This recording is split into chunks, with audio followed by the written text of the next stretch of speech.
টাকা নাকি সম্মান? চলুন দেখি ১৯০৫ সালের একটা সিদ্ধান্ত আজকের দিনে দাঁড়িয়ে কতটা প্রাসঙ্গিক। আজকালকার তরুণদের জন্য কি আছে? সরকারি ভাতা ১৫০০ টাকা আর একটা স্মার্টফোন।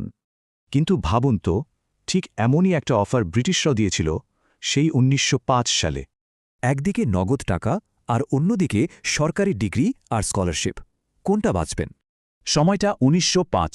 বঙ্গভঙ্গের আগুনে তখন গোটা বাংলা জ্বলছে। এই ছাত্র আন্দোলন থামাতে ব্রিটিশরা আনল এক কুখ্যাত সার্কুলার, কার্লাইল সার্কুলার। শর্ত ছিল একটাই, বন্দে মাতরম বলা ছাড়ো আর আমাদের ডিগ্রি স্কলারশিপ নাও। মানে সোজা কথায় টাকা নাও আর মুখটা বন্ধ রাখো। আজ হলে হয়তো অনেকেই নিয়ে নিত, কিন্তু সেই ছাত্ররা, তাদের মেরুদণ্ড ছিল অন্য ধাতুতে গড়া। ওরা বলেছিল, ভাতের চেয়ে দেশের সম্মান অনেক বড়। শুধু তাই নয়, সরকারি নোটিশ ছিঁড়ে ব্রিটিশ স্কুল বয়কট করে নিজেদের কলেজ বানালো। কিন্তু এই নতুন কলেজের অধ্যক্ষ হবেন কি? আর কেউ নন, স্বয়ং ঋষি অরবিন্দ। ভাবা যায়, বড়োদার মোটা মাইনের চাকরি লাথি মেরে চলে এসেছিলেন তিনি। ওরা দেখিয়েছিল সরকারি অনুদানে হয়তো পেট ভরে। কিন্তু আসল মেরুদণ্ডটা তৈরি হয় আত্মত্যাগে।